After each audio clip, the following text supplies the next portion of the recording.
So the learning outcomes, we will be able to explain the value stream map and when to use it for hoppering. I'm using the word hoppering for the first time, right?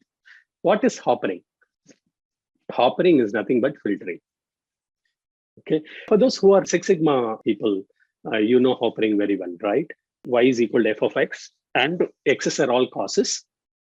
And there'll be a numerous number of x's, and you will ultimately filter out those x's and get those. I think this is the first time you have crossed the 50 in the Saturday, Sunday courses. Isn't it awesome? Right? It's called funneling, correct? Okay, explain how value stream mapping relates to other mapping tools such as cross-functional map. Okay. And explain example of transactional or operational VSM. I have prepared a small transactional map also.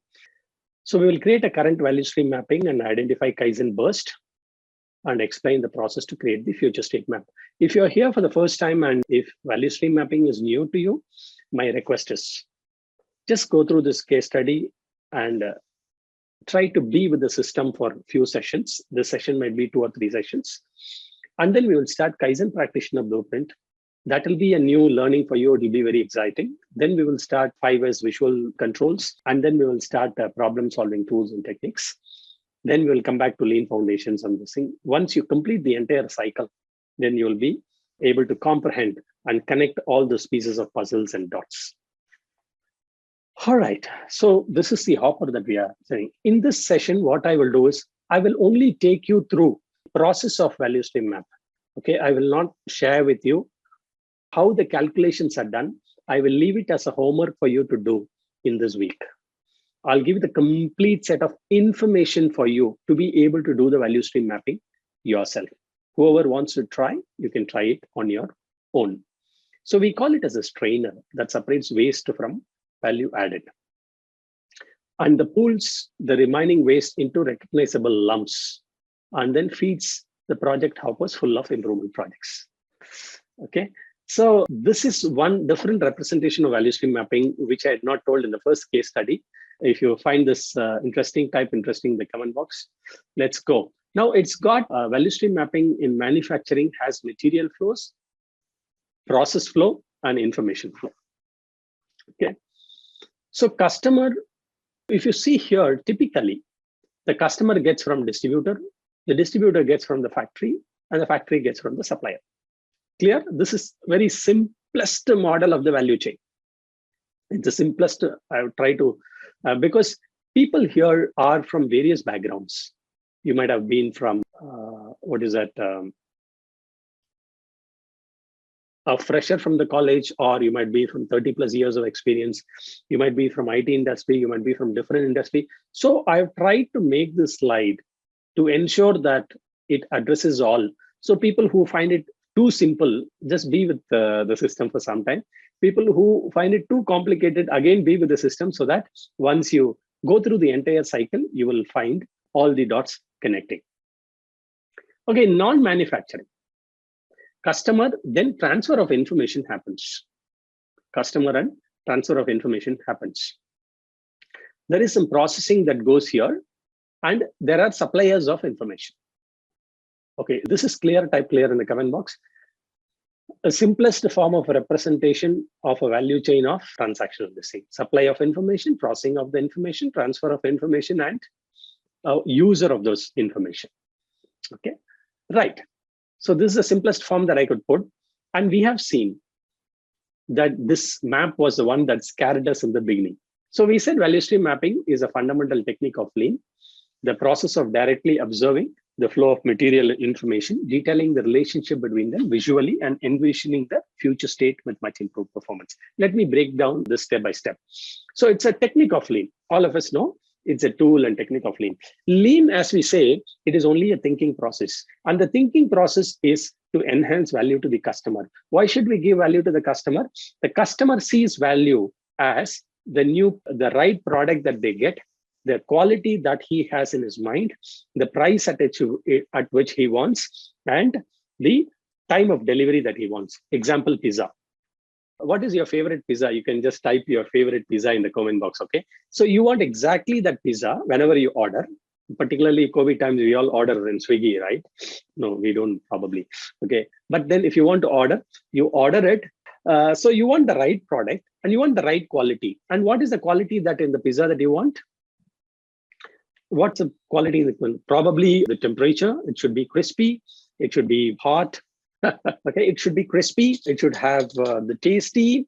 It should have the right temperature and so on and so forth, right? So this is the quality that you want. And the price, you don't want it to cost a bomb, right? It should be an affordable price, at least for you. Okay, it should be affordable, what you perceive as a value for the quality that you have. And the delivery. Now, pizza guys, Domino's Pizza, they say 20 minutes delivery, right? I don't know how much is the delivery time in your place, but they say we will, soon after you book it, within 20 minutes, it will reach you. Otherwise, it's free. How many of you have heard that? I went to a recent McDonald's restaurant and they had sand clock. I think that sand clock, the hourglass we call, right? Where you have the sand at the top, bottom. He topples it and keeps it and says, I think it takes 10 minutes for the sand to flow from the top to the bottom once he reverses and keeps it. He says, before the sand falls down, we will deliver you your order. Otherwise, it's free. How many of you have seen that? I don't know.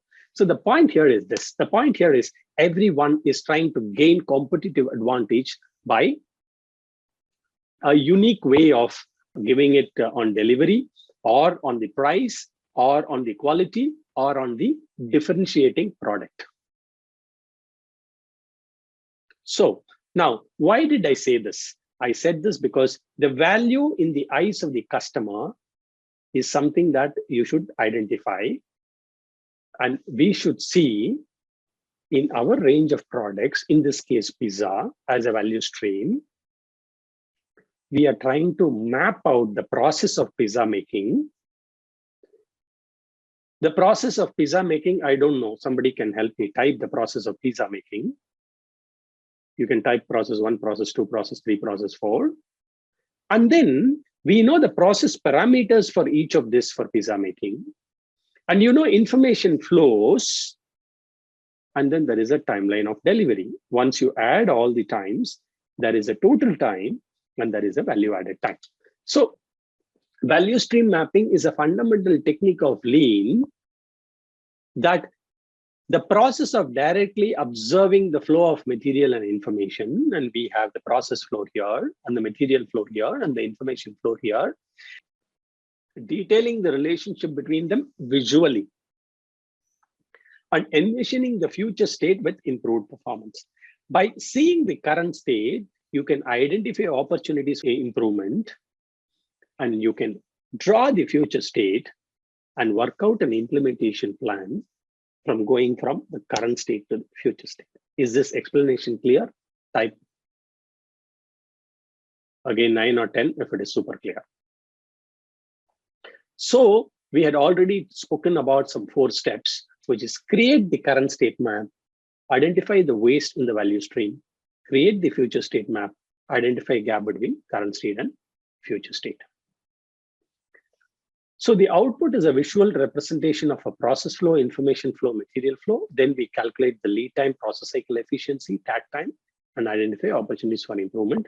And this is something we had explained in different formats in the previous case study. But for those who has come here for the first time, is one more explanation of what a value stream map is. And why do we do value stream map? Because we can visualize the entire product flow, not the single process.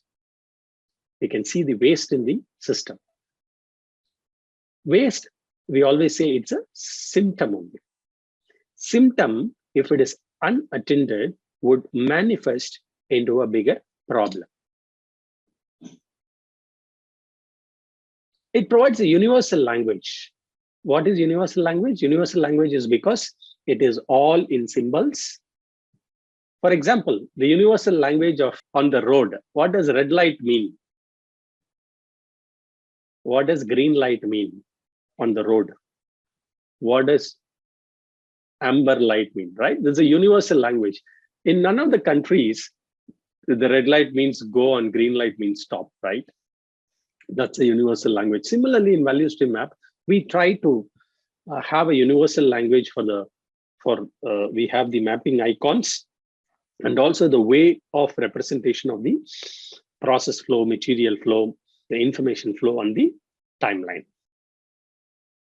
And then we see how to improve the process flow quickly and link flow of material and information. Okay, let us see some high-level steps in the process, step by step. Again, I would go back and forth in my explanation so that it gets programmed into your memory. I hope this is okay with you. You would find many of the things repetitive, but if you see, I'll go a step back and then 2 steps forward or 3 steps forward. I'll go 1 step back, again 3 steps, 4 steps forward. That's my style of teaching. That's how I pace my presentations also. So the things keep repeating, but at the same time keep advancing.